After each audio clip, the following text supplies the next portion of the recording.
Bueno, vamos a esperar por ahí 5 minuticos para poder empezar. Listo, que apenas están metiendo las familias.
Ahí no escucha.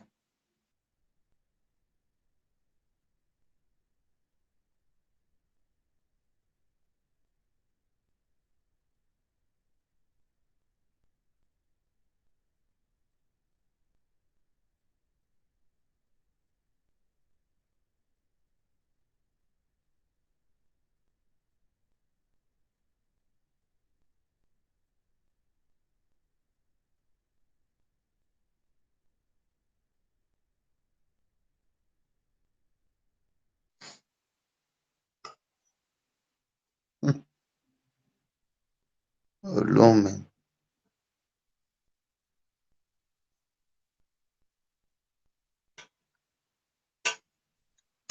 Ya lo tiene. Ya tiene el altavoz acá. Altavoz.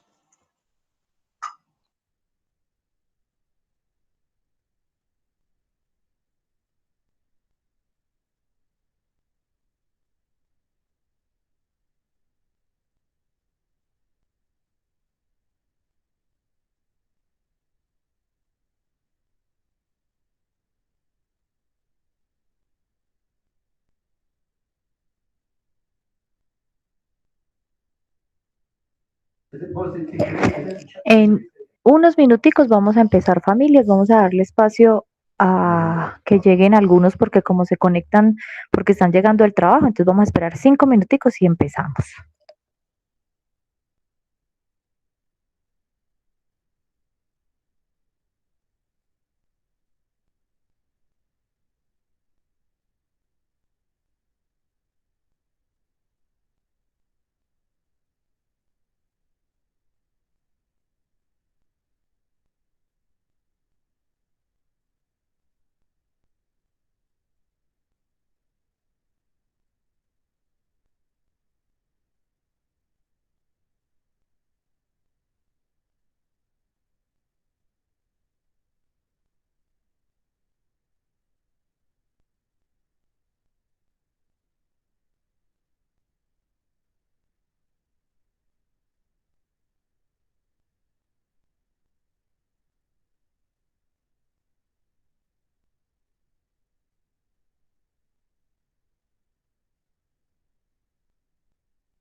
Muy buenas tardes a todos. Buenas tardes.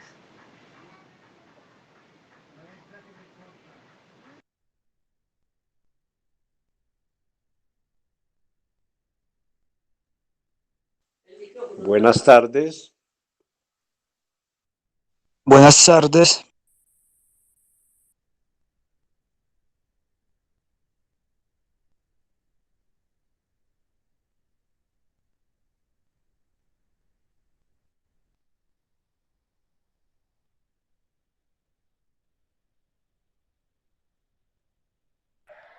Listo, familias, muy buenas noches. Vamos a empezar entonces la terapia de hoy. Les pido el favor que quienes tengan de pronto los micrófonos abiertos los silencien para que no vayamos a tener ninguna interrupción.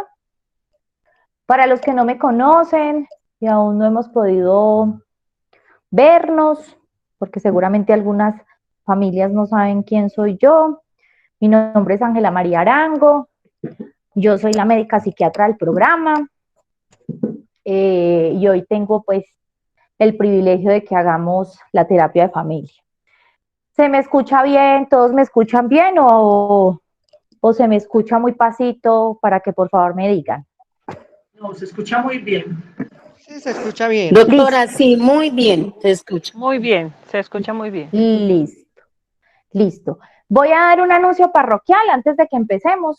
Quería como retroalimentarlos a las familias que se encuentran en estos momentos aquí presentes, que hemos estado teniendo dificultad con algunos usuarios, se podría decir que con la mayoría, para que logren ser puntuales y adherentes a las citas individuales que tienen con los terapeutas.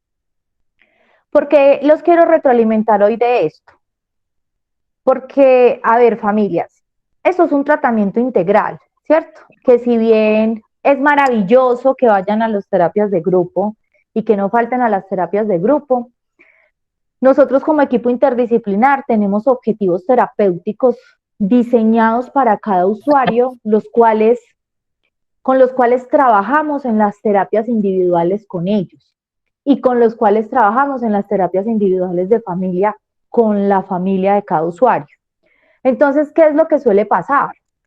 Que los usuarios no llegan a las citas, por ejemplo, de psiquiatría, o cancelan 5 minutos antes, o refieren se me olvidó. Entonces, se han presentado situaciones donde a un usuario se le ha tenido, por ejemplo, que programar 5 o 6 veces la cita con psiquiatría. Y lo mismo pasa con las citas individuales de psicología.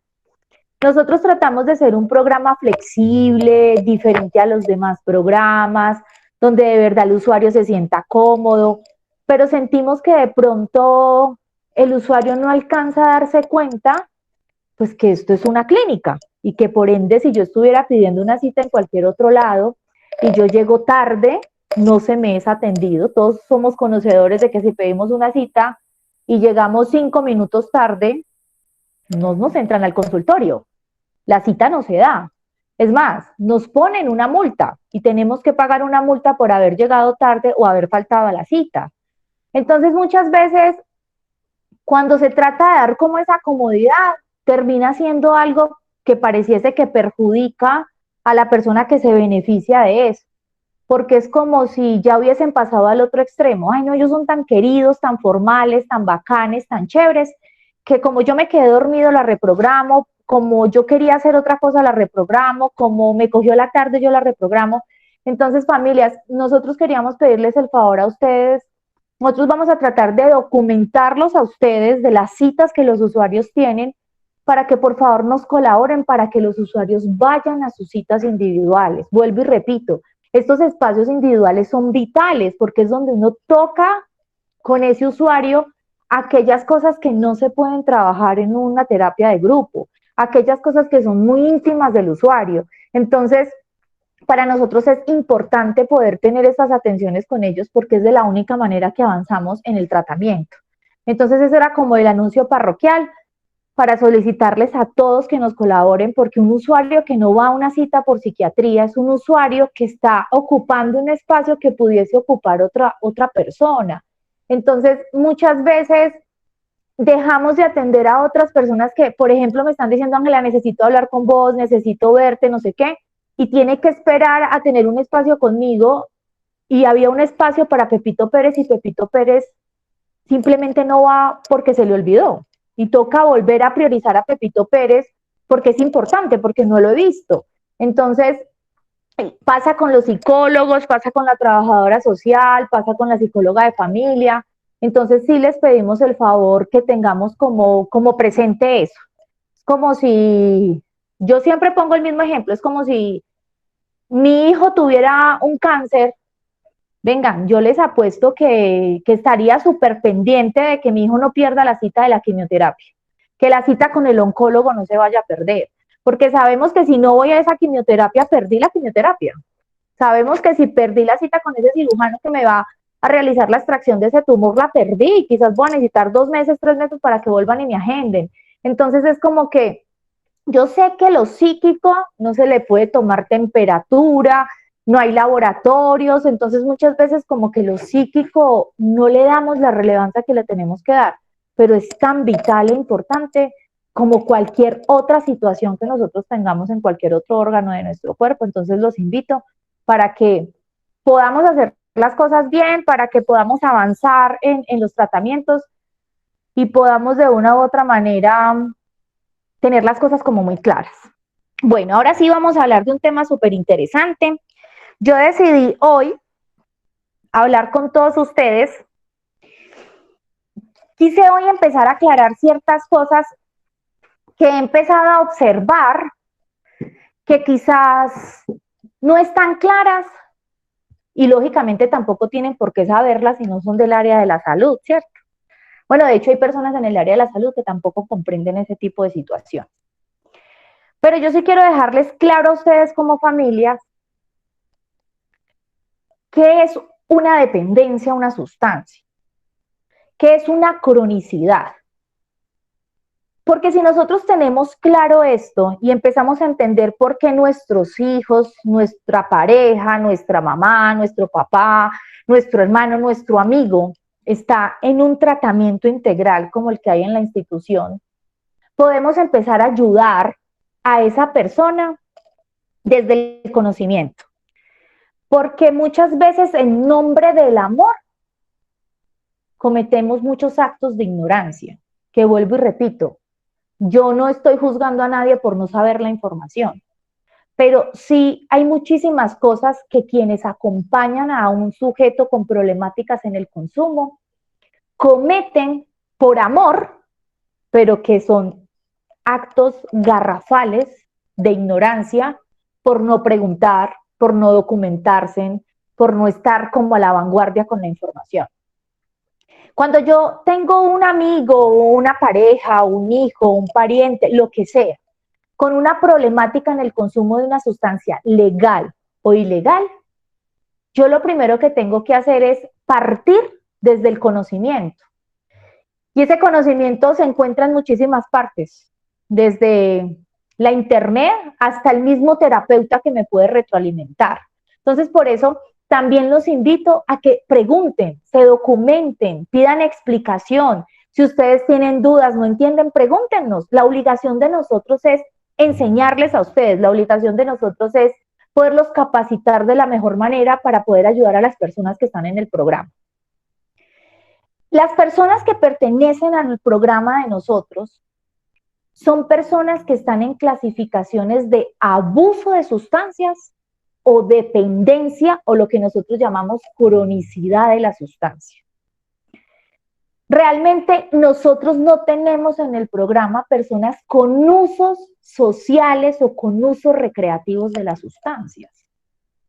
Pero yo sí quiero dejarles claro, porque aquí es donde hay un gran malentendido, tanto del usuario, que yo trato de explicárselo en la consulta, como de sus familias o de sus amigos o de las personas que los acompañan como red. Yo no puedo pretender que yo puedo brincar de una estación a otra. Les voy a explicar desde cero. ¿Qué es un uso de una sustancia psicoactiva? Y aquí quiero dejar claro que las sustancias pueden ser legales o ilegales. Y al decirles pueden ser legales o ilegales, se las voy a decir así a calzón quitado. Hay una tendencia cultural a desconocer, a minimizar y a naturalizar el licor. Yo eso lo puedo entender porque el licor hace muchísimos años, por condiciones políticas, fue totalmente legalizado en el mundo. El licor no fue legalizado en el mundo porque se hubiese documentado por medio de estudios científicos que era una sustancia inofensiva. No, el licor fue legalizado en el mundo para disminuir el fenómeno de narcotráfico que se presentaba con esta sustancia. Por ende existían mafias, por ende existían carteles, entonces habían muchas problemáticas a nivel mundial y empezaron a darse en políticas para que esto se legalizara y así se pudiese disminuir la violencia que se presentaba con respecto a la venta por debajo de cuerda de esta sustancia. Al haberse legalizado la sustancia, porque la venden en todas partes, empieza a existir en la cultura la sensación de que no hace ningún daño a nivel físico, a nivel psíquico, a nivel clínico del sujeto. Y esto es lo que nos lleva de generación en generación a no poder observar las problemáticas que el licor trae en un sujeto que lo está consumiendo. Y eso se los quiero decir porque esto es el diario vivir de muchas familias y personas que tienen problemáticas con el consumo de cualquier sustancia. Pareciese que el hecho de que la persona tome licor, no pasa nada. O sea, no estamos hablando de algo tan grave, no estamos hablando de algo que amerite tratamiento, no estamos hablando de algo que sea, que prenda una alarma. Y eso es lo que lleva a que muchas personas que tienen problemáticas con el consumo de sustancias estén constantemente en ambientes donde se consume licor, porque sus familias lo naturalizan, porque sus amigos no ven la necesidad de alejar esta sustancia de la persona que está en un tratamiento, porque simplemente está minimizada, naturalizada. Es como lo que nos suele pasar a nosotros con todas las cosas que comemos en paquetes, con los Doritos, las papitas, los Chitos, con todas estas maricaditas que nosotros compramos en las tiendas. Publicitariamente nos han naturalizado tanto este tipo de alimentos que nosotros se los ponemos en las loncheras a los niños, nosotros no los comemos, pero nosotros no tenemos ni idea de lo que nos estamos comiendo. Y por ende, creemos que estamos consumiendo un alimento que no es dañino, cuando es un alimento totalmente garrafal. Un ejemplo de eso, los cereales. Entonces, uno ve los Kellogg's, todos esos cereales de chocolate, todo este tipo de cosas, y una mamá perfectamente le compra eso en la lonchera al hijo, se lo da en el desayuno, pero como lo que ha hecho es nutrirse de información de los comerciales, de lo que sale en la televisión, de que mi amiga también le da cereal al hijo, de que el cereal sabe rico, yo no puedo captar realmente lo que le estoy dando a un hijo. Y esto es lo que nos suele pasar con el licor. El licor está naturalizado en nuestra cultura y por ende se minimizan los riesgos y el consumo de ello. Y ahí es cuando viene mi pregunta. Miren, familias, el mundo tiene la tendencia a legalizar la sustancia. Esto en algún momento va a pasar. En algún momento va a pasar que la marihuana va a estar legalizada. La van a vender como venden los cigarrillos, en las tiendas, en las papelerías, en los supermercados, en todas partes. Entonces eso me hace pensar a mí que al pasar de los años, lo mismo nos va a ocurrir con la marihuana.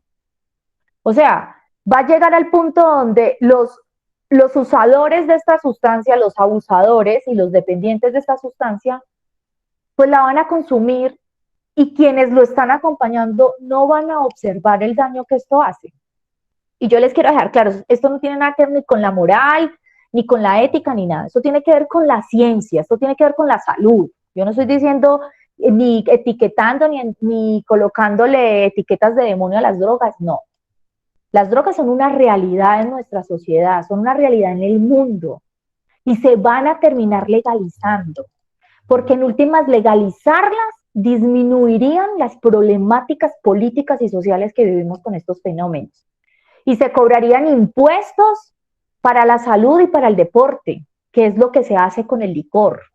Pero que el licor sea una sustancia legalizada no lo exime de que produzca cirrosis hepática, cáncer hepático, que produzca pancreatitis, que produzca demencia, que pueda llevar a desencadenar una epilepsia, una desnutrición. O sea, en ninguna parte nosotros observamos que el hecho de que esté legalizada le quita lo dañina que es. Lo mismo pasa con los cigarrillos.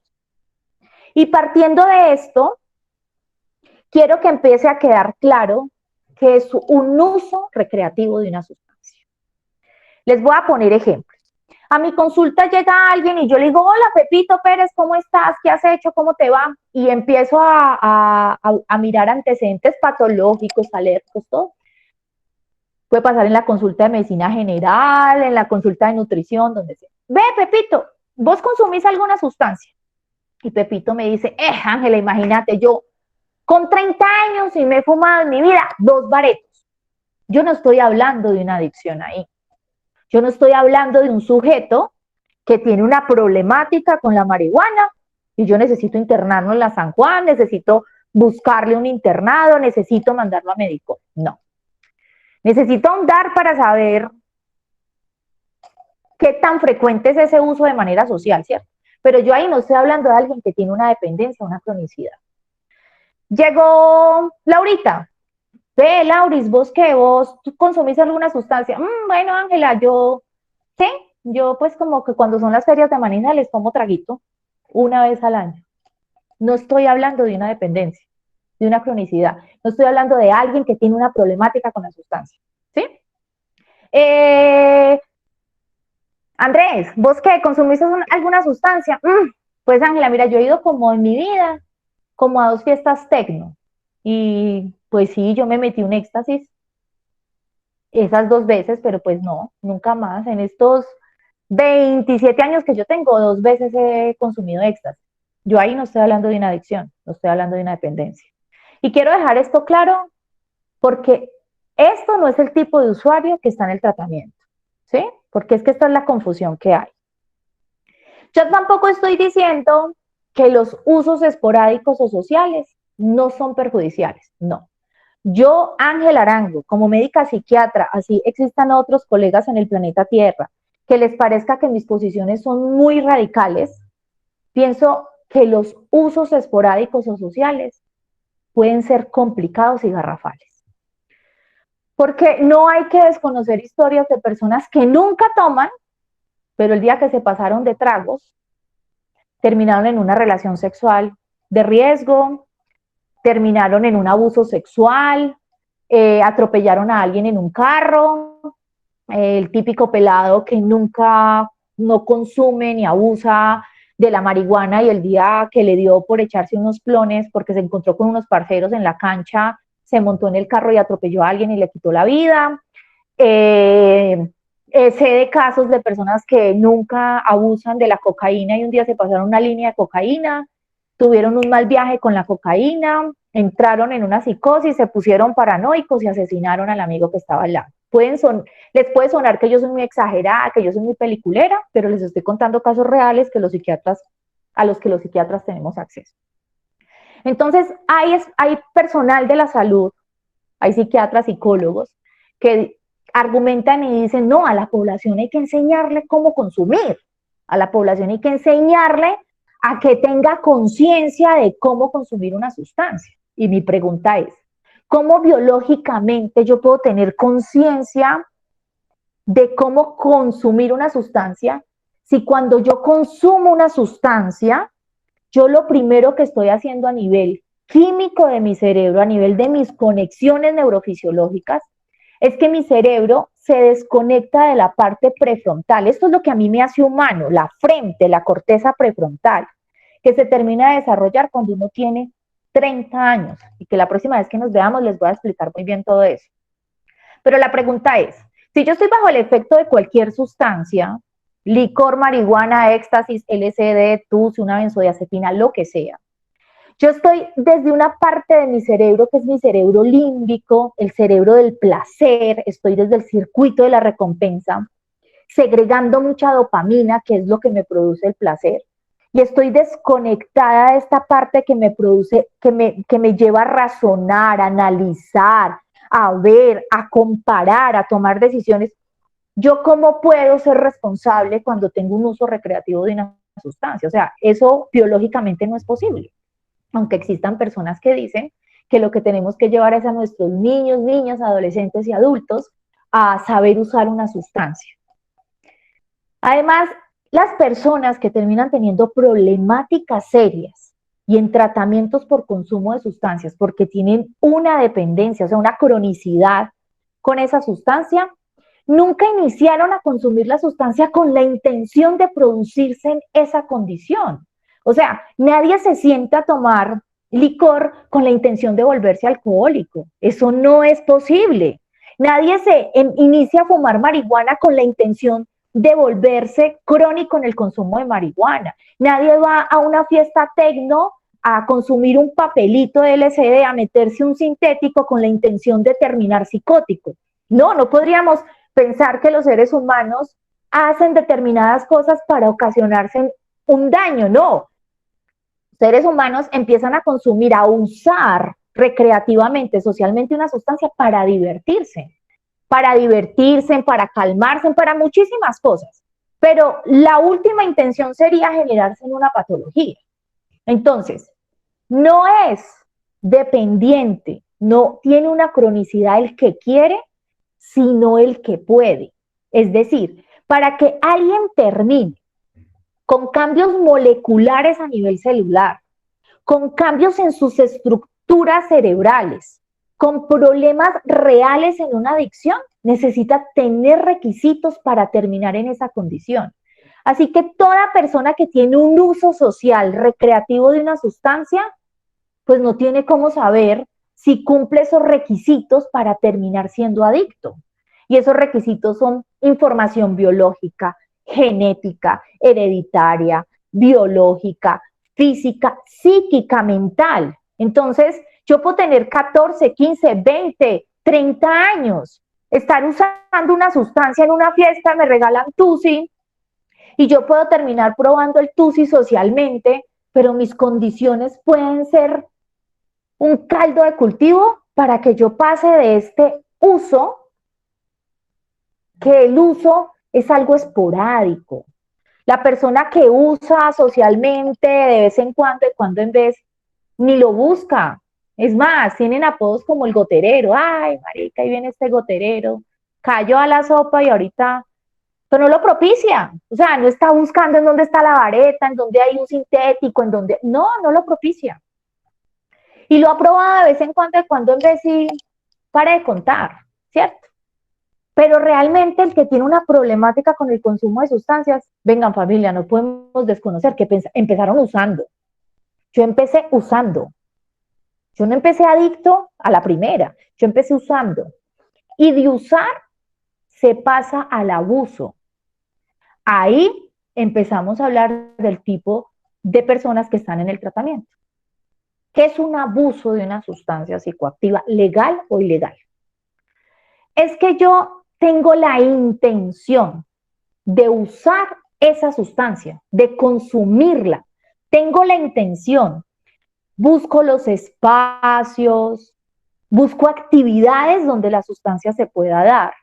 Empiezo a construir un entorno donde las personas que me acompañen compartan conmigo ese deseo de consumir esa sustancia. Por eso empiezan a cambiar mis amigos, por eso empiezan a cambiar los lugares a donde voy, las actividades que hago, mis horarios, porque empiezo a tener una intención de tener esa sensación, de experimentar ese placer.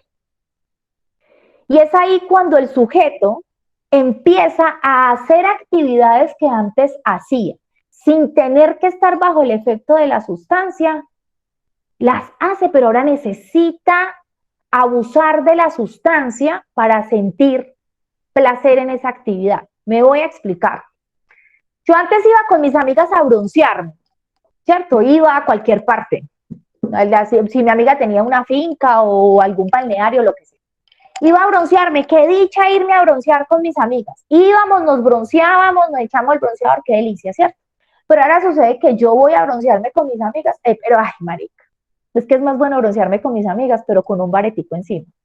Entonces, lo que yo antes hacía, sin tener que estar bajo el efecto de la sustancia, ya quiero estar bajo el efecto de esa sustancia para poderme broncear, ¿cierto? Por ejemplo, yo antes disfrutaba muchísimo, ponía música, me hacía el chongo este mismo que tengo acá y empezaba a barrer, a trapear, a arreglar la casa, todo.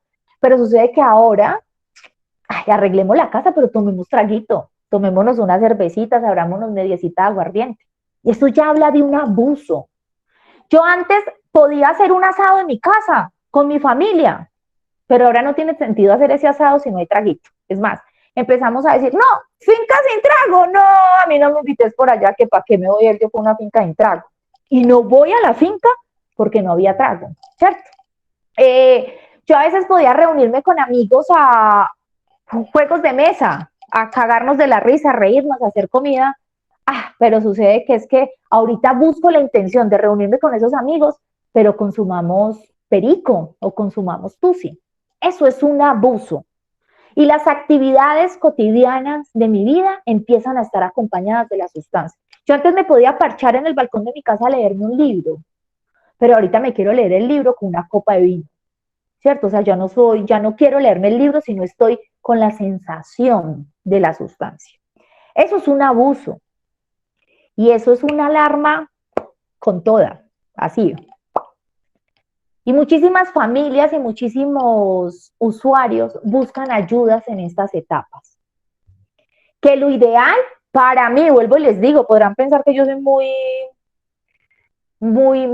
exagerada, pero para mí deberíamos buscar ayuda cuando estamos en usos sociales y recreativos. Porque es que si yo tengo un hijo adolescente, que aquí les tiro este coso y algunos me lo han escuchado, yo no soy adulto a los 18 años, ¿no? Esto se termina de desarrollar entre los 25 y los 30 años. Por eso yo no tengo un hijo adulto a los 18. No, biológicamente, una persona de 18 años no es un adulto, es un niño, es un adolescente todavía, porque su cerebro no está totalmente desarrollado, porque la parte que le permite posicionarse en la experiencia como humano está en pleno desarrollo. Por eso hay tanto compromiso cuando se consumen sustancias antes de los 30 años, sin querer decir que los estoy invitando a que consuman después de los 30, no. Pero hay más vulnerabilidad de hacer una adicción, más tendencia a hacer severa la condición del sujeto, que empieza a consumir antes de que su cerebro esté totalmente desarrollado. Y nosotros no podemos desconocer las estadísticas. Las estadísticas a nivel mundial puntean en que las personas con problemáticas en el consumo de sustancias psicoactivas empezaron entre los 12 y los 14 años. Entonces, si yo conozco un hijo, un vecino, un sobrino, que a estas edades le dio por experimentar por un consumo social, es ahí donde lo tengo que agarrar. Es ahí donde tengo que agarrar el sartén por el mango, porque es ahí donde tengo más probabilidades de ayudar a este niño, a este adolescente, a esperar que empiece un abuso de la sustancia, donde lógicamente hay que buscar ayuda, pero deberíamos empezar a buscar ayuda desde acá, desde ese uso social, desde ese uso esporádico, desde ese uso ocasional, porque esto nos tiene que empezar a llamar la atención. Es un niño en desarrollo de su cerebro que está empezando a generar un caldo de cultivo para hacerse una adicción. Entonces, es importante que tengamos eso en cuenta. Entonces, los abusos son problemáticos y tenemos que buscar ayuda, porque de este abuso se pasa a la cronicidad, a lo que se conoce como dependencia. Y si yo en este abuso tenía una intención, en la dependencia y cronicidad tengo una necesidad. Y cuando yo tengo una necesidad, esto ya me está hablando es de un cambio a nivel molecular, de un cambio a nivel neurofisiológico y físico con relación a esa sustancia. Entonces, ¿qué es? ¿Qué es una dependencia, una cronicidad? Es el sujeto que a uno le dices, uno les pregunta, le dicen a uno cosas como, no, vea, yo la tengo clara, esa maricada no, vea, yo vengo es porque yo estoy muy ansioso, pero yo no tengo ningún problema con la marihuana, yo estoy muy ansioso. Bueno, pues si vos no tenés tanto problema con la marihuana y estás ansioso, ¿para qué putas fumas marihuana? Ángela, porque vea, eso es una cosa horrible. Es una inquietud motora, yo no me aguanto, yo no me puedo quedar quieto, yo soy desesperado, yo como que no me hallo en ningún lado. Pues puta, pues yo me fumo de barete y como que me calmo. Eso es una necesidad. ya del cuerpo, me lo pide el cuerpo, la biología de mi cuerpo me lo está pidiendo. Es la típica persona que le dice a uno, no, vea, yo vengo porque es que yo no puedo dormir, doctora. Tengo un insomnio horrible. Bueno, nada que ver con el trago. Yo tomo traguito, pero eso a mí no me hace ningún daño. Es que la gente es muy exagerada. Eso no me hace ningún daño. Venga, pues si usted no tiene ningún problema con el trago, ¿para qué putas toma trago entonces casi todas las noches? Ah, no, porque es que de verdad, si yo no me tomo de traguito, yo no me duermo. O sea, yo necesito tomarme el trago para poderme dormir. Dicen cosas como, bueno, ¿y a vos qué te está pasando? No, es que yo vengo porque mira, esto es una cosa horrible. O sea, es esta rumiación del pensamiento, va, viene, yo no puedo parar. Y yo definitivamente, si no me consumo ese tusi, yo no me puedo calmar. Si yo no me fumo ese bazuco, yo no me puedo tranquilizar. Si yo no me paso esa línea de perico, yo se lo juro que no me hallo, eso es una ansiedad, una angustia todo el tiempo, una paranoia, me siento perseguido, no sé qué. O sea, ya estamos hablando de una situación muy seria, muy seria. Y cuando yo llego a este punto es por lo siguiente, porque yo vuelvo y repito, para que yo llegue a una adicción, a una dependencia, a una cronicidad, yo necesité haber pasado por varios estadios. Yo no es que hoy me senté y me tomé un trago y me volví adicta. No. No es que hoy me senté y me fumé un bareto y soy adicto. No. Eso tuvo que haber pasado el tiempo. ¿Cuánto? 6 meses, 4 meses, un año, lo que sea, ¿cierto? Todo mundo lo experimenta distinto porque todo mundo tiene una biología distinta, porque todos somos diferentes. Pero yo no puedo pretender que si yo ya tengo una condición biológica, donde tengo una necesidad biológica, psíquica, clínica por la sustancia, yo pueda retroceder y ser un usador social de una sustancia. Eso ya no va a pasar, eso ya no va a ocurrir. Yo les pongo el ejemplo, cuando alguien juega tenis, voy a poner un ejemplo. En el tenis, una persona entra muy buñuela a jugar tenis y lo clasifican en categoría quinta, porque juega muy mal. Pues sigue entrenando y pasa a categoría cuarta, a categoría tercera, después a categoría segunda, después a categoría primera, tiene una gran habilidad para jugar tenis, va a los campeonatos, todo. Este jugador de tenis, que es el putas de Aguadas, que ya juega unos grandes campeonatos de tenis, está en clasificación 1 como jugador de tenis, no puede llegar un día al campeonato y decir, ay, es que la verdad, yo a partir de mañana quiero que mis habilidades en el tenis sean igual que cuando las tenía en la categoría 5, porque yo ya quiero empezar a jugar en categoría 5. No, eso no es posible. Papito, usted es de categoría 1. Yo no lo puedo poner a jugar a usted con los principiantes. Usted no puede regresar a los principiantes. Pero un principiante sí puede llegar a ser de categoría 1. Entonces, una cronicidad en el consumo, una dependencia, no puede pretender que puede empezar a usar esporádicamente socialmente una sustancia. Eso no es posible. Lo que sí es posible es que el usador social, el usador ocasional de la sustancia sí puede llegar a ser un dependiente y tener una cronicidad. ¿Por qué les estoy diciendo eso? Porque miren, familias, y si hay algún usuario en estos momentos aquí conectado, esto no se trata de mi sustancia de impacto. Venga, Ángela, lo que pasa es que, pues a mí lo que me despelota y me vuelve mierda es el perico. Pero a mí el trago no me ha gustado casi, no, el trago suave. De hecho, yo lo controlo, yo manejo el trago. No, el licor es una sustancia. Yo estoy entrando una sustancia a mi cerebro. Entonces, no es que yo quede inhabilitado para consumir X sustancia, pero habilitado para usar socialmente otras.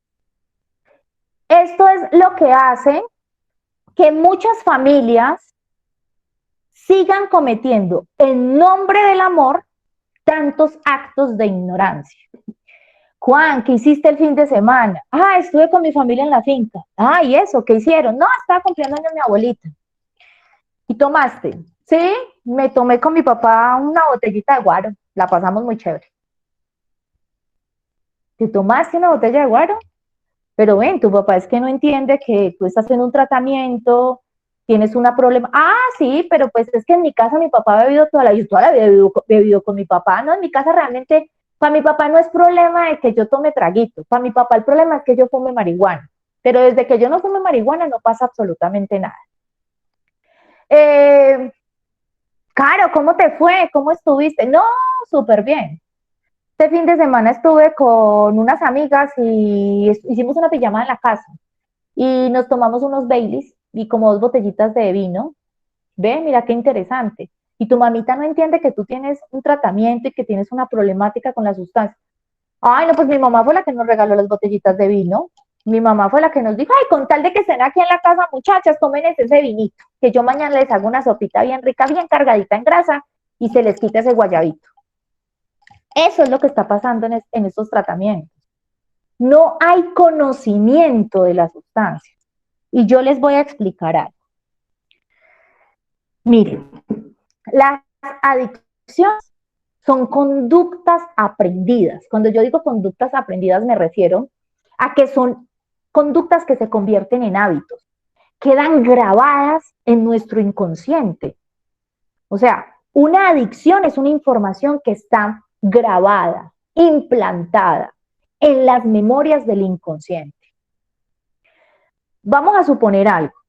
Yo me imagino que la mayoría sabe montar bicicleta, ¿cierto?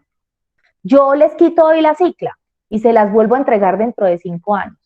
¿Usted será capaz en 5 o 10 minutos en volver a montar la cicla? ¡Claro que sí!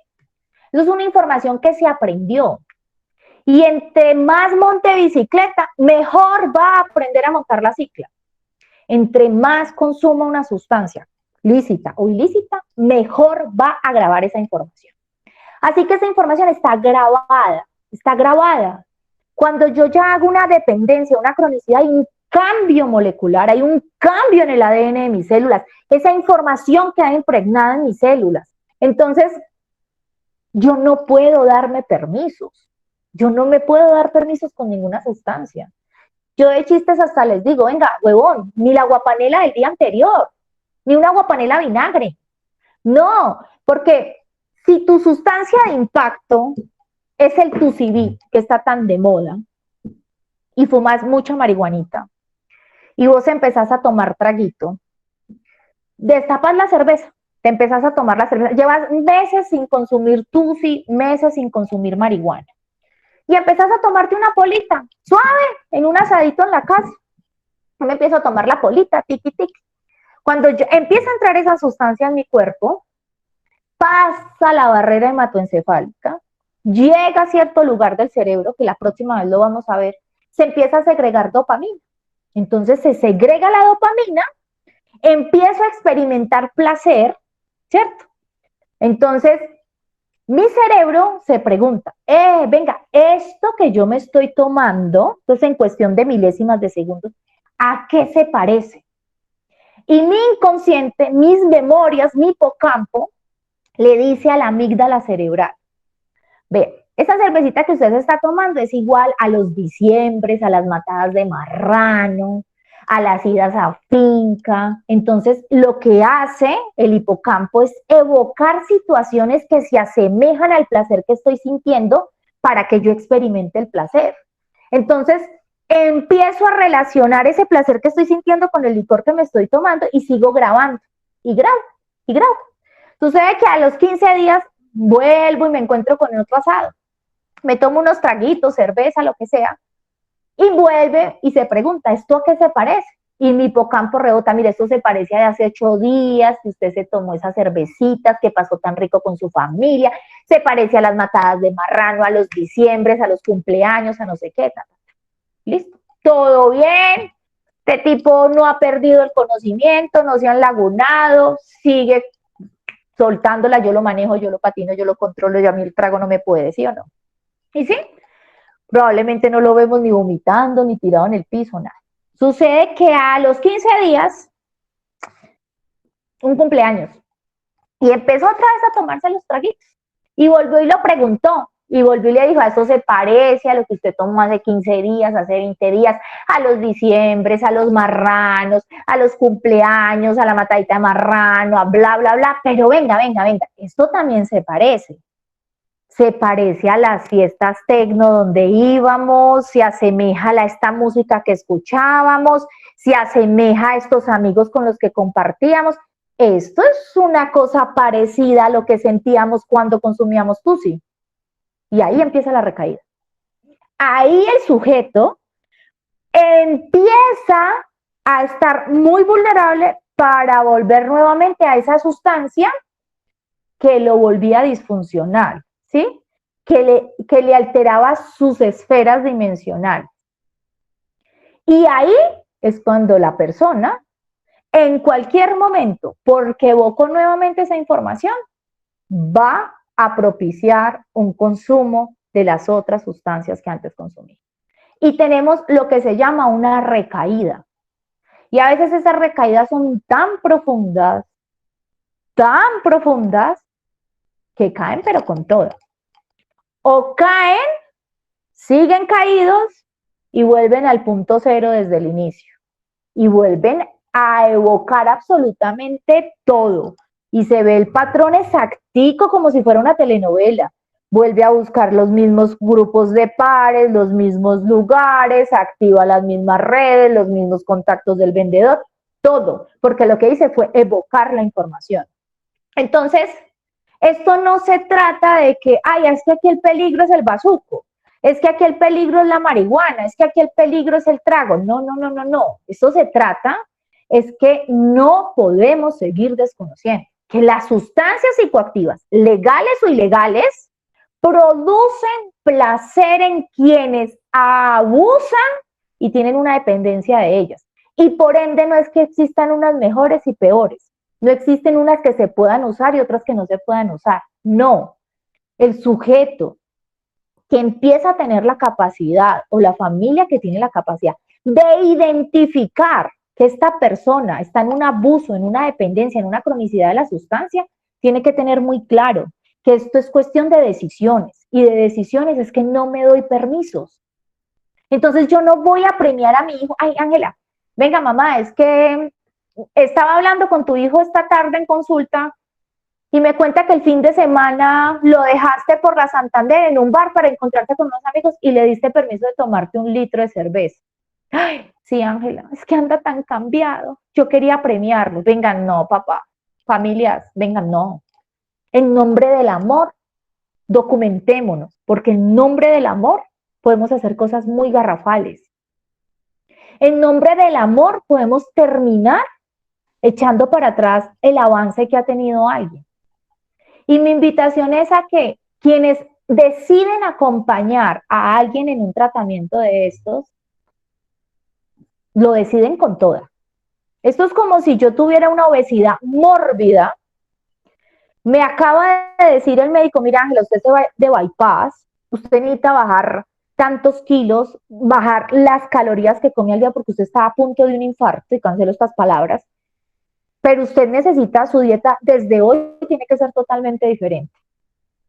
Y sucede que a la hora del almuerzo, a mí me sirven la ensalada, pero mi hermano se sienta con la hamburguesa, mi mamá con 5 empanadas, mi papá saca la costilla frita, y todos me dicen, ay, como la gordita es usted, mi amor, no soy yo. No, yo los invito, familia, compasión, porque estas personas que están decidiendo hacer estos tratamientos no la están pasando bien, ellos la están sufriendo. Es que su cuerpo les pide la sustancia, su mente les puede estar pidiendo la sustancia. Vengan, no propiciemos espacios en familia donde soy yo tomando cerveza como mamá, yo como papá tomando vino, mis tíos borrachos, y todos se burlan y me dicen cosas como, ay, mijo, como el que tiene el problema con el trajito es usted. Vengan, no hagamos eso. O sea, si vamos a acompañar a nuestro familiar, acompañémoslo desde la compasión, seamos coherentes con todo, porque no es fácil. O sea, ellos están haciendo un esfuerzo, están tomando decisiones, están tratando de cambiar muchas cosas en su vida. Entonces, hacemos cosas como, nos vamos de rumba, pero tú no tomas. pero todos nos tomamos la foto con la cerveza, con el guaro, con no sé qué, pero tú no puedes tomar. Pero mi mamá se emborrachó, pero mi papá está en un guayabo horrible, pero mi hermano quedó doblado. Miren, hay tanta inconsciencia muchas veces en el acompañamiento que uno hace a alguien que tiene estas problemáticas, que hay usuarios, por ejemplo, que están en el tratamiento, digamos, porque consumen marihuana. Y hay un primo que sabe que está en el tratamiento, o sea, que sabe que se la está jugando, que decidió cambiar, que decidió hacer un cambio rotundo, pero al primo le valen 3 tiras. Y va y visita al primo y se arma el bareto delante del otro. O no, para no ir muy lejos, pasa con la pareja. Yo, Pepito Pérez, estoy tratando de dejar la marihuana, pero mi novia fuma de vez en cuando, es usadora esporádica, y no le importa, lo prende delante de mí, y se lo fuma. Y es tan conchuda que le dice al usuario, a su pareja, ay, mi amor, es que como el que no lo sabe pilotear y manejar es usted, pues yo no tengo ningún inconveniente, mi amor. Vengan, no, compasión. Hay que tener compasión, hay que conectarnos con el otro porque la están sufriendo. Vean, yo les voy a poner un ejemplo. Yo no me puedo asolear. Y eso es algo que yo tengo que entender. No me puedo asolear, o sea, yo no me puedo asolear. Yo no me puedo tirar a broncearme. No, les comparto. Por haber abusado de manera inconscientemente, por haber sido tan ignorante en la vida, me expuse tanto al sol que desperté una información genética que hay en mi familia de cáncer de piel. Y a principios de este año se me fue diagnosticado un melanoma que gracias a Dios a tiempo pudieron extraer de mi piel. Yo no me puedo asolear y eso yo lo tengo que tener entendido. Y me encantan las piscinas, me encanta todo. Me encantaba quedar roja.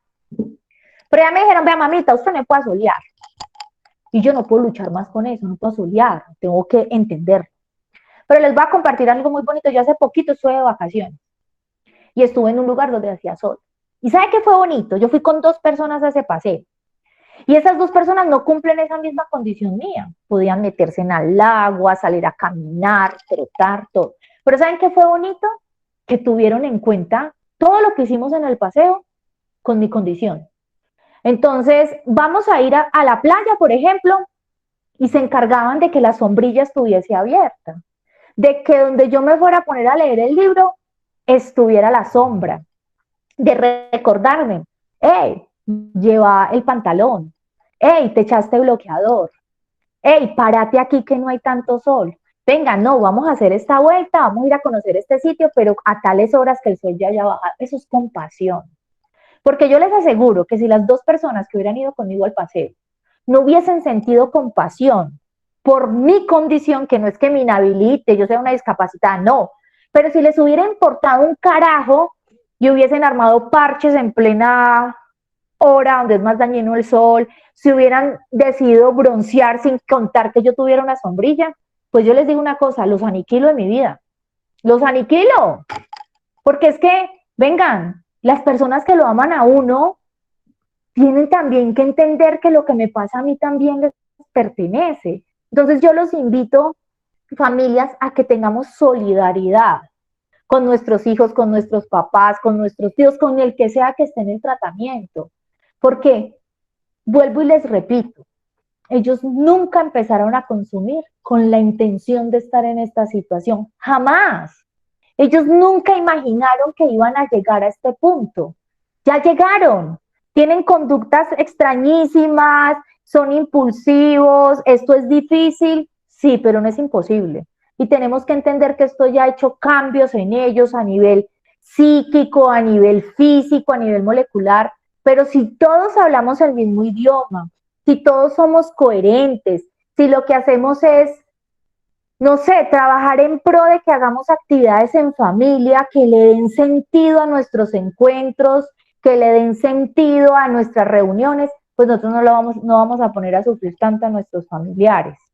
No no vamos a, venga, no, o sea, no propicien, no inviten a ese usuario a una reunión familiar donde se van a emborrachar.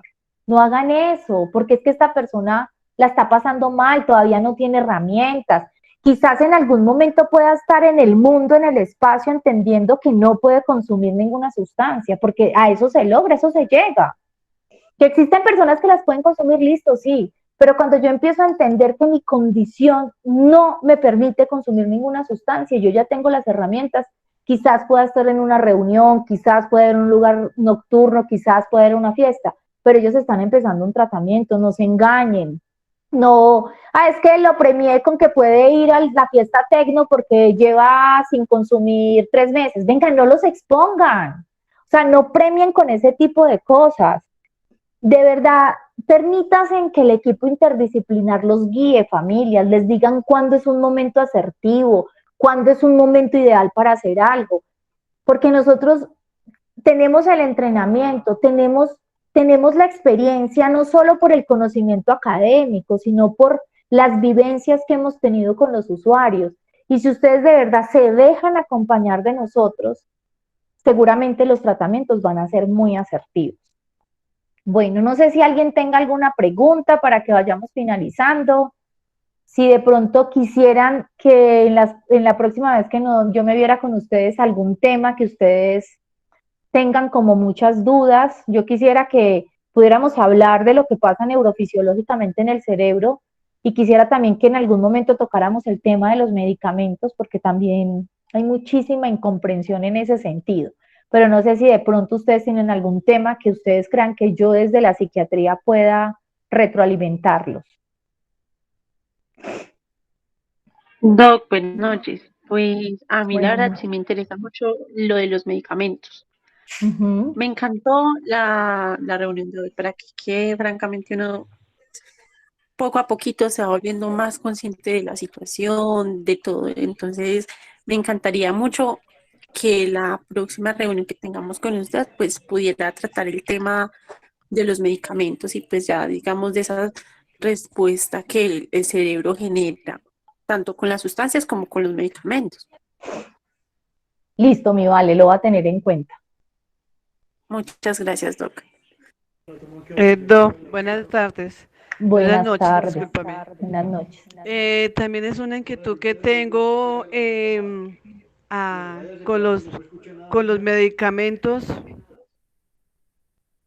Ujú. Listo. Entonces, para la próxima que nos veamos, voy a explicar lo de los medicamentos. Me parece entonces que es un tema asertivo. ¿Alguien tiene una pregunta de lo que hablamos hoy? ¿Tienen alguna duda? Muy buenas noches. Buenas noches.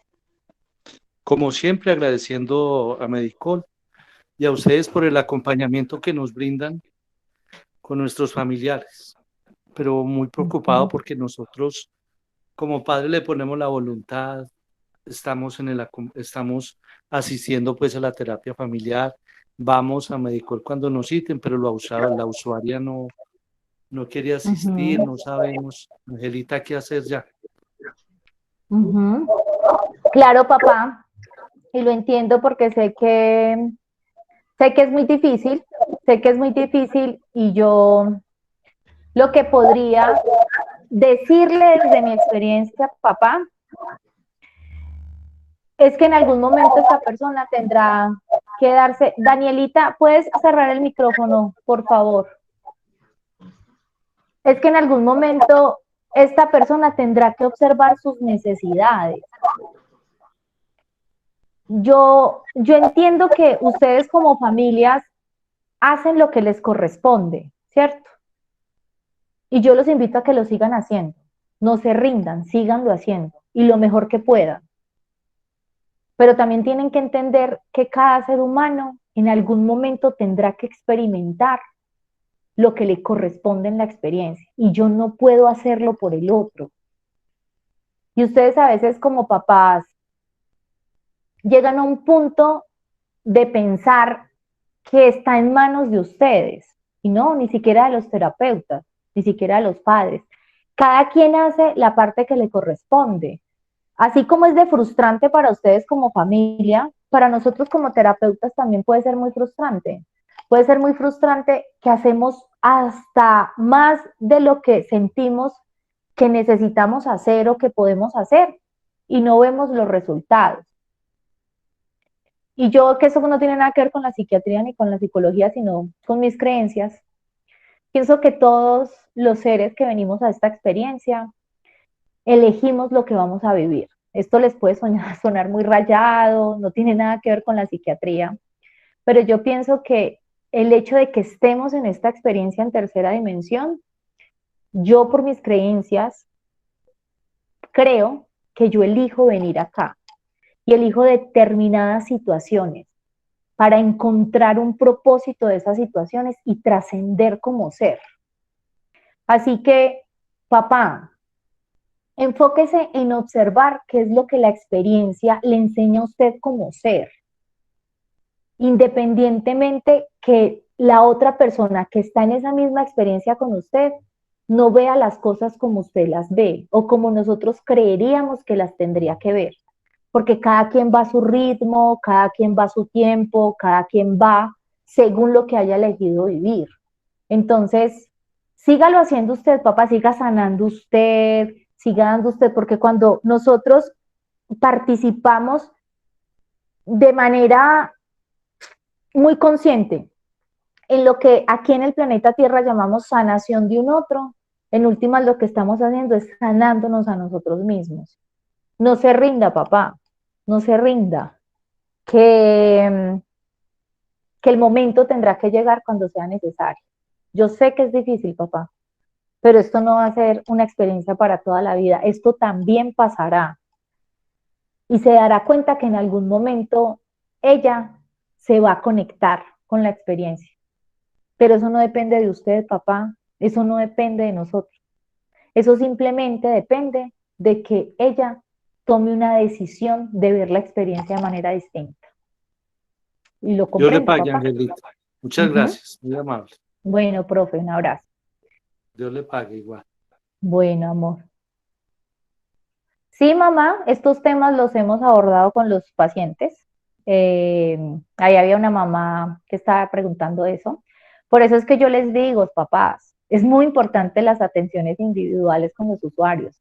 Miren, yo cuando tengo una atención con un usuario, pues si bien soy médica psiquiatra y pues formulo medicamentos, mis consultas no van en una formulación. O sea, no sé si alguno de ustedes conoce mi consultorio, en la parte de atrás hay todo un cerebro con todas las estructuras del cerebro y me sé el discurso de memoria, o sea, yo constantemente les estoy explicando, les explico desde la neurociencia, les explico lo que pasa en su cuerpo, les explico los cambios que tienen, todo esto, o sea, les explico, bebé, mira, no te engañes, es más, les digo, no te hagas la paja acá, la paja no se hace acá, estás confundido, esto no es así, o sea, estos temas todo el tiempo nuestros usuarios los están conociendo.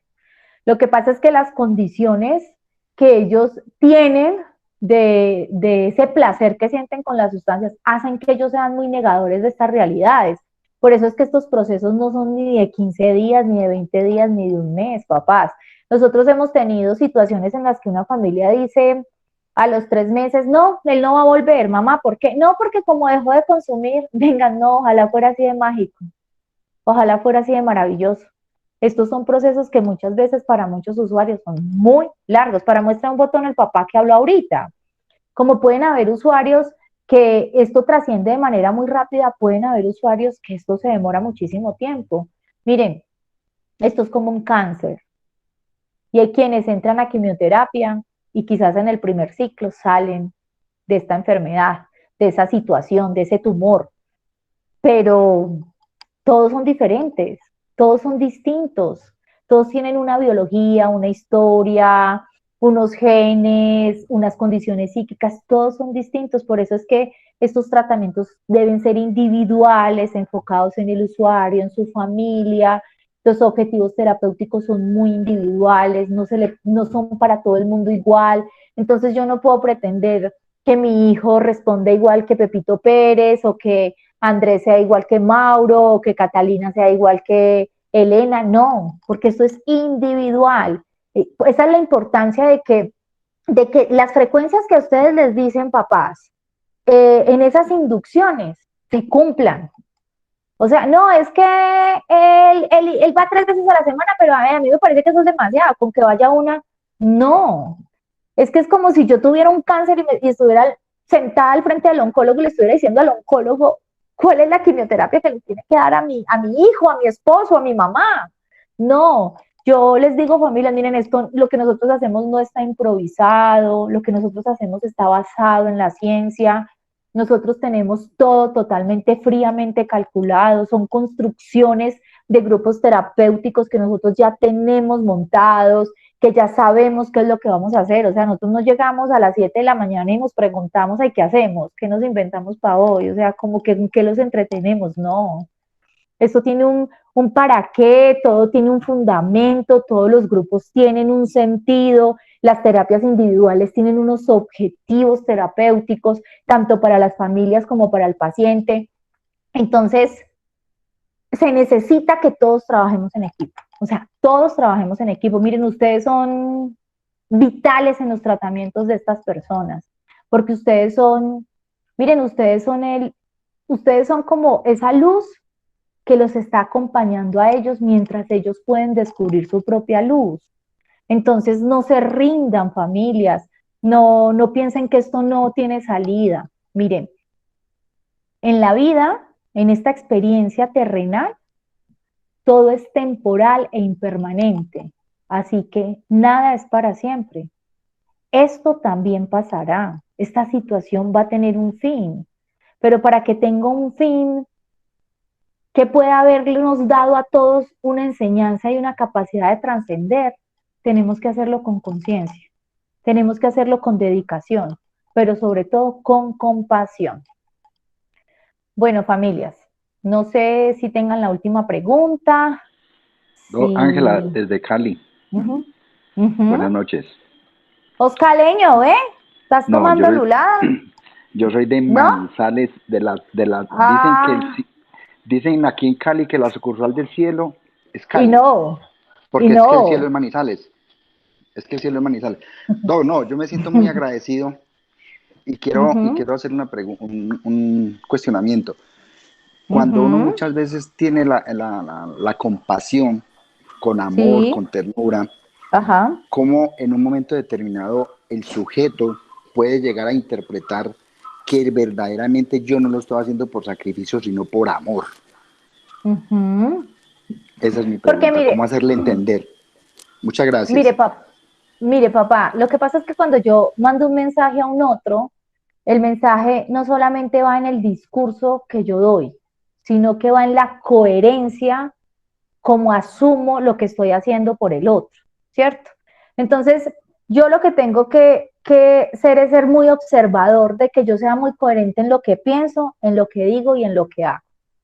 Cuando yo estoy acompañando a un otro con este tipo de problemáticas, a ese sujeto no le puede quedar ninguna duda de que lo amo, ninguna duda, pero de que por más de que lo ame, no atravesará los límites. Y cuando esa persona logra entender que el amor no tiene nada que ver con la permisividad, que el amor no tiene nada que ver con que yo manipulo, que el amor no tiene nada que ver con que yo cedo por lástima o por culpa, esa persona va a poder observar que lo que yo le doy es desde el amor, no desde la culpa. Esa pregunta que tú estás haciendo es muy interesante, porque las personas que tenemos estas experiencias con nuestros familiares, siempre terminamos como conectándonos mucho con el sentimiento de la culpa. Y la culpa para mí es el sentimiento más aniquilador que puede existir, porque la culpa es un proceso cognitivo, es un sentimiento que yo mismo doy origen, que a mí no me permite trascender la experiencia. A mí la culpa me hace estancarme en la experiencia, porque la culpa me lleva a introspecciones, es decir, conexiones conmigo mismo, muy desde el juicio. Yo me juzgo por lo que está ocurriendo, por la culpa que estoy experimentando. Una cosa es la culpa y otra cosa es el darme cuenta. Cuando nosotros tenemos una experiencia, nosotros necesitamos es darnos cuenta de, no conectarnos con la culpa. Y esto va tanto para el familiar de quien tiene esta problemática o para el amigo de quien tiene esta problemática, como para el que tiene la problemática. Porque muchas veces también como familias queremos conectar a nuestro hijo, a nuestro papá, a nuestra mamá, a nuestro novio con la culpa. Y los llevamos a situaciones donde estoy tanto desde el juicio y te estoy señalando y te lo estoy mostrando desde la culpa para que tú sientas vergüenza de ti mismo, para que tú tengas desconexión de ti mismo. Y no es la culpa, es el darme cuenta de para trascender la experiencia. Es por ello que cuando yo estoy en estas situaciones, yo debo estar desde el amor, pero sin juicios. Es que es muy distinto juzgar a estar desde el amor. Es que estar desde el amor, cuando yo les digo la palabra amor, eso trasciende lo que nosotros conocemos como amor. Amor es esa condición de comprensión, de que el otro está en una situación y que en medio de esa situación necesita de mí, pero necesita de mí con asertividad. Ustedes muchas veces los acompañan, pero son muy incoherentes con los discursos, son muy incoherentes con lo que hacen, porque son muy incoherentes, lo que dicen no coincide con lo que piensan o con lo que están haciendo en el diario vivir con estas personas. Entonces, ya les voy a dar un ejemplo. Es tan paradójico que podría ocurrir, por ejemplo, que está el usuario, padres separados, problemáticas entre los padres, que hay una gran problemática entre los dos papás separados. Esta problemática influye mucho en toda esta situación psíquica de este paciente. Y entonces, nosotros como equipo interdisciplinar evaluamos que este usuario es mejor que se la pase entre semana donde su papá, porque observamos que donde este papá hay más asertividad, puede haber mucho más límite, puede aprender mucho más, bla, bla, bla, bla. Entonces la mamá queda con nosotros de que sí, en reunión con el usuario, sí, me parece muy bien que se vaya para donde el papá, todo, ta, ta, ta. Pero entonces cuando el pelado está armando la maleta, la mamá se voltea y le dice al hijo, después de haber tenido una reunión de familia donde se concreta todo, la mamá se posiciona en que está conectada con su expareja y que cree que sí, que así es para el hijo. Y el niño está armando, el niño, el joven, el grande, lo que sea, la maleta, y la mamá se voltea y le dice, bueno, ojalá que donde tu papá aprendas normas y reglas, que donde tu papá puedas por lo menos tomar responsabilidad de tu vida. No, igual, no importa que yo me quede sola en esta casa y no tenga con quién hablar, no importa, vete, no pasa nada, yo estoy de acuerdo. Eso es una información totalmente paradójica. O sea, eso no es una formación ni desde el amor ni desde nada. Yo lo que le estoy diciendo a mi hijo es, yo estoy cediendo, pero estoy haciendo un sacrificio tan grande que tú eres culpable del dolor que yo estoy sintiendo porque te tienes que ir para donde tu papá. Es ahí, es en esos diálogos que tenemos, en esa manera de transmitir la información, en esa manera de no hacerme cargo de mi emoción, porque yo puedo entender que a ustedes como familiares esto les genere ira, tristeza, ansiedad, desasosiego, pero tampoco hay que desconocer que muchas veces cuando ustedes se conectan con ellos y están enojados, dicen cosas tan desatinadas y poco asertivas como, claro, como usted es un marihuanero, como usted es un vago y no ha querido hacer ni mierda con su vida, o sea, eso que esa mamá, esa pareja, ese hermano, ese tío dijo en ese momento, se los puedo asegurar que nos pudo haber derrumbado al equipo terapéutico sesiones enteras de terapia. Por ejemplo, mire mamá, Pepito Pérez está pasando por una situación súper difícil, la estoy llamando como para que haga como para que lo acompañe, está en una tusa, mire mamá, está en una tusa, terminó con su pareja, lo bueno es que tomó decisiones frente a esa pareja, pero lo noto decaído, lo noto bajo, eso puede ser un factor de riesgo para que caiga. Qué rico que ya se dio cuenta que esa pareja no era muy asertiva para él, le pido mamá un acompañamiento, llega la persona a la casa. ¿Y qué te pasó? Te veo como triste, y el pelado trata de sacar a flor de piel lo que está pasando. Se lo dije, como le encantaba andar con esa marihuanera. No era para menos, papito, usted ya se le había dicho que andaba con una marihuanera. Venga. O sea, está derrumbando todo lo que estamos tratando de que por favor acompañe a esta persona. Entonces siempre es desde el juicio, desde el error, desde la equivocación.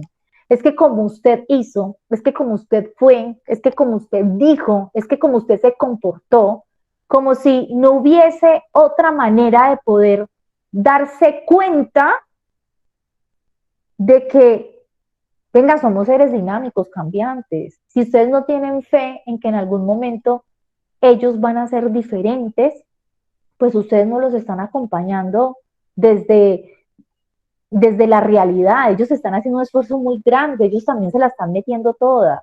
Entonces seamos más limpios con la palabra. Miren, la palabra mata o da vida. Y muchas veces, por dejarme llevar de esa emoción que no puedo tramitar de manera consciente, termino lastimando nuevamente a la persona que está en un tratamiento. Por aquí alguien había escrito algo, sino que es que no sé por qué. Muy agradecido, doctora. Es usted muy amable. Bueno.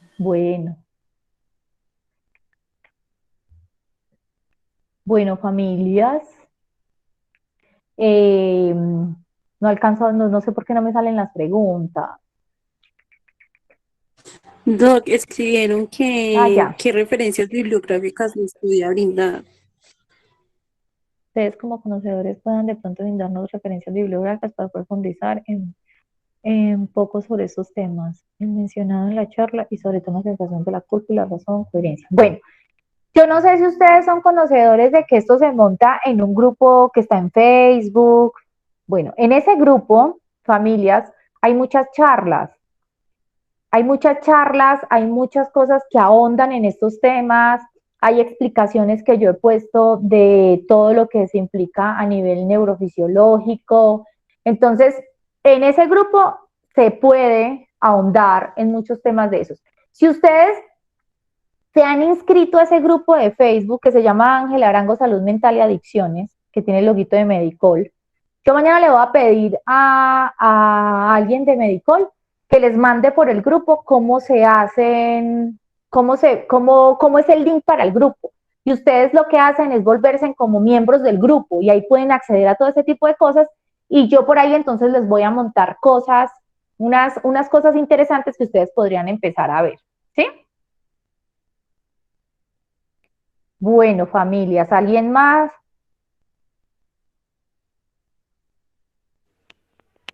Sí, buenas noches. Qué pena que Hola. ahora no terminé la propuesta. Lo que yo quería comentarle Dígame, mi amor. es respecto a los medicamentos. Cuando los medicamentos no hacen en la persona nada, y por decir XY se lo toma, Pepito se tomó el medicamento y pasó, no hizo ningún efecto, no hace nada. Esa parte me gustaría que la doctora en la próxima reunión nos compartiera. ¿Cuál sería la necesidad ahí? Si, no sé, tú que eres la especialista ahí, y entonces ahí nos podría explicar si sería posible fácilmente un cambio de medicamento, o el medicamento porque no está haciendo efecto en la persona. Esa es mi inquietud. Sí, entonces, ese tema lo vamos a ver, y lo vamos a ver a profundidad. Pero ahí le voy a mandar, mamá, una info. Eso es una equivocación errónea sobre los medicamentos. A ver, es que el medicamento no hace la tarea del sujeto, ¿sí? Los medicamentos que yo se los voy a explicar, los medicamentos que se utilizan en estas problemáticas son para restablecer las conexiones neurofisiológicas que se pierden. sí. Mamita, si quieres cierras el micrófono. Entonces, hay un gran error, por ejemplo, que, que digamos el familiar dice, no, es que cámbiale el medicamento, porque es que él se sigue juntando con las mismas personas. No, es que un medicamento a mí no me deja de juntarme con las personas, ¿cierto? No, es que él no se quiere parar de la cama, sigue siendo muy perezoso y no va al gimnasio. No, es que a mí un medicamento no me pone los tenis para ir al gimnasio. Yo he tenido pacientes que le digo, Carito, ¿cómo vas? No, re mal. ¿Por qué no? Esa fluoxetina no me sirve para un carajo, yo no siento nada y a mí me sigue cayendo igual de gorda mi suegra. No, pues qué dicha que a uno la fluoxetina le enseñara a tener relaciones interpersonales, a tomar decisiones en la vida, a cambiar de amigos, a tomar decisiones frente a los consumos. No. Por eso yo les voy a explicar muy bien, porque hay una gran equivocación de lo que realmente hace el medicamento. Entonces, la próxima vez que nos veamos, yo les voy a explicar muy bien la neurobiología de las adicciones para que ustedes comprendan cuáles son las aminas que se comprometen. Se los voy a explicar así bien como con plastilina para que ustedes puedan entenderlo. Y lo que estamos haciendo con el medicamento es reparar esas conexiones neurológicas. Entonces, claro que muchos síntomas desaparecen, por ejemplo, el insomnio, la inquietud motora, la labilidad emocional, pero el cambio de concepto de la vida, la conciencia de sí mismo, la interacción con el otro, eso jamás lo va a hacer un medicamento. Esa es la tarea del sujeto y eso se logra es con la psicoterapia. Pero lo vamos a ver la próxima vez que tengamos el encuentro. ¿Listo, familias? Se les quiere mucho. Vuelvo y les repito, familia, lo que necesiten, yo siempre tengo apertura, si ustedes necesitan hablar conmigo, si tienen alguna duda, si tienen lo que ustedes quieran, miren, yo siempre estoy en Medicol, escríbanme por WhatsApp, mamá, Ángela, soy Julanita de tal, yo les respondo, así me demore, lo que sea, pero yo siempre estoy abierta a que ustedes me retroalimenten del paciente, me alimenten también de lo que ustedes observan, que ustedes me digan, porque yo también me guío por lo que ustedes me dicen. Entonces, lo que ustedes necesiten, con el mayor de los gustos, ustedes saben que Medicol es la casa de todos ustedes y que para nosotros todos ustedes son tan importantes como el mismo usuario. Bueno, se les quiere mucho, cuídense mucho. Que vayan Muchas viendo con gracias. la cobijita. Muchas gracias, doctora. Muchas gracias, Bueno. doctora Ángela. Una feliz noche. Muy Igual. edificante. Muy edificante su charla. Muchas gracias, que el Señor me la acompañe y me le Bueno. siga dando más conocimientos. Amén, mamá, gracias. Muchísimas gracias, muy interesante la charla, se Gracias. aprendió muchísimo. Feliz noche a todos. Gracias, amor.